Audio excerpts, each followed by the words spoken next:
What's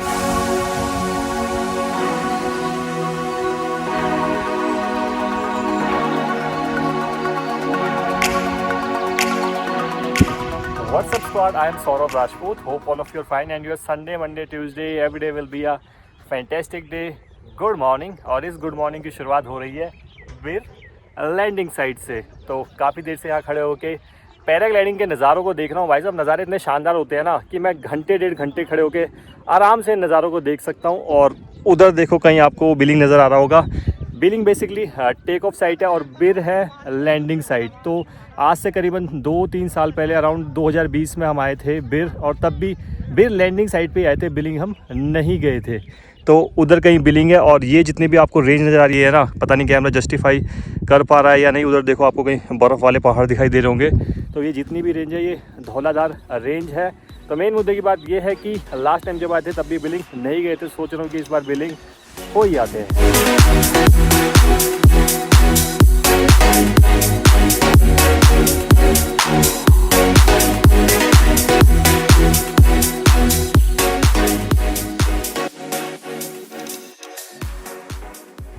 तो hostels का craze ना पिछले कुछ सालों में ज़्यादा बढ़ गया। मैं अभी मनाली रुका था तब भी हॉस्टल में रुका था, द हॉस्टलर में, और अभी बिर आया हूँ तब भी हॉस्टल में रुका हूँ, द ट्रिपी ट्राइब्स में। एक्चुअली क्या होता है ना, सोलो ट्रैवलर्स के लिए हॉस्टल बहुत सही रहता है। चार्ज भी कम लगता है और अपना आराम से रहो, कोई दिक्कत नहीं, वाईफाई वगैरह सब सुविधा होती है। तो पिछले कुछ सालों में काफ़ी क्रेज़ बढ़ गया है। तो मैंने भी सोचा कि ट्राई कर लेते। तो लास्ट टाइम मनाली गया तब भी हॉस्टल में रुका, और अभी भी रहा हूँ तो तब भी हॉस्टल में रुका हूँ। 550 रुपीज़ का चार्ज लिया है एक बंक बेड का। हो सकता है कि ऑफ सीज़न में और भी सस्ता हो। अभी सीज़न चल रहा है तो मे भी थोड़ा सा हाईयर साइड प्राइस हो सकता है, बट ऑफ सीज़न में आएंगे तो आपको कम में मिल सकता है।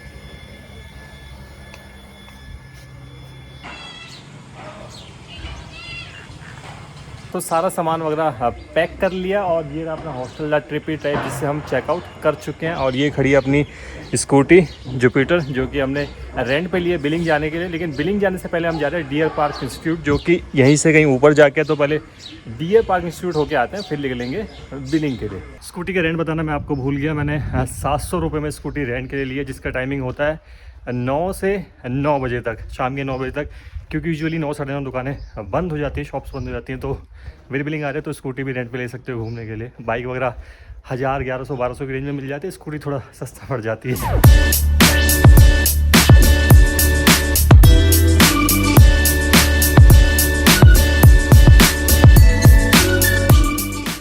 डियर पार्क इंस्टीट्यूट की अगर बात करें तो नालंदा यूनिवर्सिटी, जो कि एक फेमस यूनिवर्सिटी हुआ करती थी अब पुराने टाइम में, उसके धरोहर को आगे बढ़ाने के लिए डियर पार्क इंस्टीट्यूट का गठन हुआ था। तो नालंदा को तो प्राचीन काल में डिस्ट्रॉय कर दिया गया था, बट डियर पार्क इंस्टीट्यूट उसकी धरोहर को आगे बढ़ा रहा है। और जस्ट अभी मैं देख रहा हूँ तो सामने डांस की प्रैक्टिस वगैरह चल रही है। तो ऐसे काफ़ी सारे कोर्स हैं यहाँ पे जिनको आप फ्री ऑफ कॉस्ट यहाँ पे आके कर सकते हैं, सीख सकते हैं।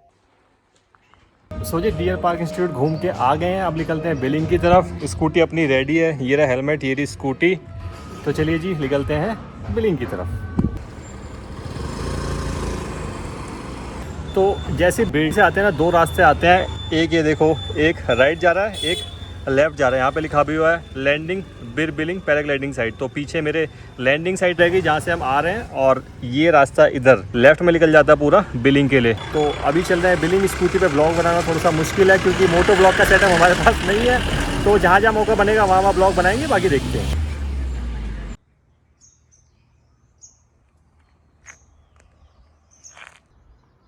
What a view man, what a view. तो अभी हमने राइड की है करीबन 7 किलोमीटर, और नज़ारे इतने ज़्यादा शानदार हो गया, मन कर रहा है हर जगह रोक रोक के चलूँ, कैप्चर करते हुए चलूँ, बट ये पॉसिबल नहीं है। फिर तो हम पहुँच लिए ऊपर तक। तो अभी बीच में रुका था, व्यू बहुत अच्छा लगा, तो मैंने कहा चलो एक बार रोक ही लेते हैं।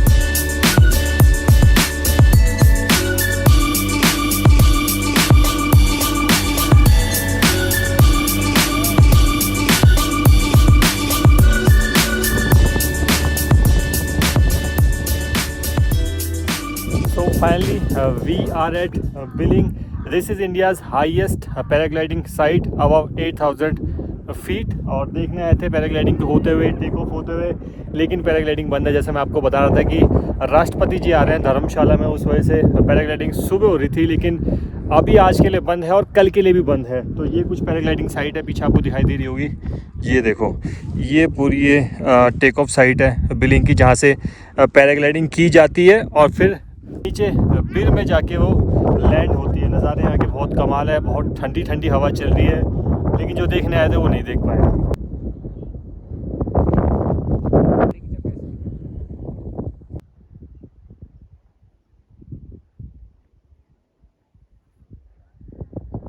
बिलिंग से मैं नीचे की तरफ आ गया हूँ थोड़ा सा, और अभी जा रहा हूँ बीड़ से बिलिंग का जो रास्ता है वो करीबन 14 किलोमीटर का रास्ता है।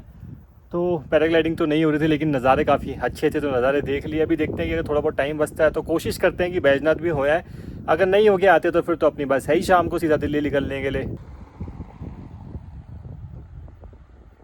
तो अभी जस्ट बिलिंग से बिर की तरफ नीचे आते हुए बहुत ज़्यादा प्यास लग गई थी, तो बीच में मैंने स्कूटी रोक ली पानी पीने के लिए, और देखा रोड साइड काफ़ी कचरा पड़ा हुआ है, बॉटल्स पड़ी हुई हैं, चिप्स के रैपर्स पड़े हुए हैं। तो यार कभी टूरिस्ट प्लेस पे आते हो और ख़ासकर पहाड़ों में तो ऐसा मत करा करो, क्योंकि यहाँ से कचरा इकट्ठा करना ना बहुत टिपिकल टास्क है। शहरों में फिर भी आसान रहता है, बट पहाड़ों में बहुत मुश्किल हो जाता है। तो पर्यावरण को यार ऐसे बिल्कुल भी नुकसान मत पहुँचाया करो।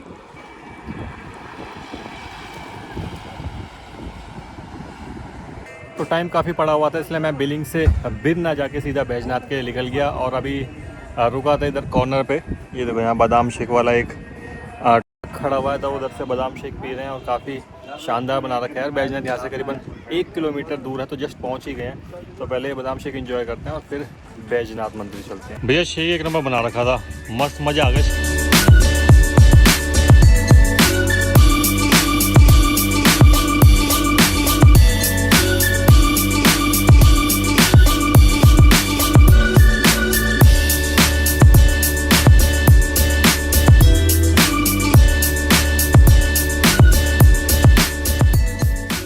मैं हूं अभी बैजनाथ टेंपल में। 1124 ईस्वी में ये बनवाया गया था, काफ़ी फेमस टेंपल है। और माना ऐसा जाता है कि रावण ने शिव की पूजा कर रही थी और वो चाहता था कि वो विश्व विजयी बन जाए, तो इस वजह से उन्होंने शिव का ध्यान लगाया, शिव की पूजा करी और ये तक बोल दिया कि मैं अपना सर काट के हवन में चढ़ा दूंगा। तभी शिव जी यहाँ प्रकट हुए और रावण ने बोला कि मैं आपको अपने साथ लंका लेके जाना चाहता हूँ, बट शिव जी ने बोला कि आप शिवलिंग लेके जाइए। तो रावण शिवलिंग को लेके अपने साथ चल दिए और रास्ते में विश्राम के लिए कहीं रुके, और सारे देवता घबरा गए थे कि शिव रूपी शिवलिंग को ही अपने साथ लेके जा रहे हैं और विश्व विजयी हो जाएंगे तो बहुत दिक्कत हो जाएगी। तो इसी वजह से देवताओं ने विष्णु भगवान से प्रार्थना करी और बोला कुछ ना कुछ करो। तो विष्णु भगवान जी ने किसान का अवतार लिया, और रावण जब थक गया था तो रावण ने बोला कि भाई साहब आप ये पकड़ लो। किसान जी ने वो शिवलिंग पकड़ लिया और नीचे रख दिया, क्योंकि वो शिवलिंग नीचे नहीं रखना था, तो वो यहाँ रखा और वो यहीं स्थापित हो गया। इस वजह से यहाँ की मान्यता बहुत ज़्यादा है। और क्योंकि यहाँ की मान्यता बहुत ज़्यादा थी, इसलिए 1124 में यहाँ पे मंदिर का निर्माण करवाया गया। और क्योंकि रावण शिव जी के बहुत बड़े भक्त थे, इसलिए यहाँ पे दशहरा भी नहीं बनाया जाता। मंदिर की बात करूँ तो मंदिर बहुत ज़्यादा खूबसूरत है, और सबसे बड़ी बात यह है कि पहाड़ों की सराउंडिंग में घिरा हुआ है, तो फिर खूबसूरती का क्या ही कहना।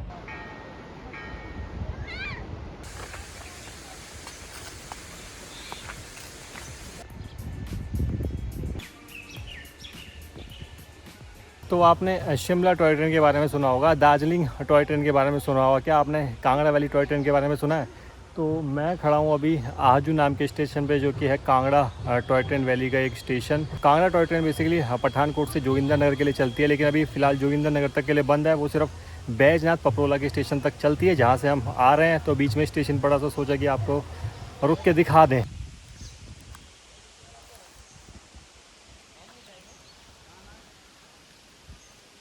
बिर में हमारे एक बड़े ही अजीज़ मित्र रहते हैं, DK ठाकुर, जिनको आप पहले DKR ब्लॉग्स के नाम से भी जानते थे, और अब हिमाचली कपल। और भाई शादी में बिज़ी था, एक्चुअली उसके किसी दोस्त की शादी थी, तो भाई ने कहा मैं शादी में बिज़ी हूँ। मैंने कहा चलो कोई बात नहीं है, आप शादी वादी करो, दोबारा आएंगे तो मिलेंगे। बट अचानक बैजनाथ से आते हुए भाई रास्ते में मिल गया, उनकी गाड़ी दिखाई देगी जिस पर लिखा हुआ था हिमाचली कपल। तो मैंने दूर से देख लिया और ना चाहते हुए भी मिलना हो गया।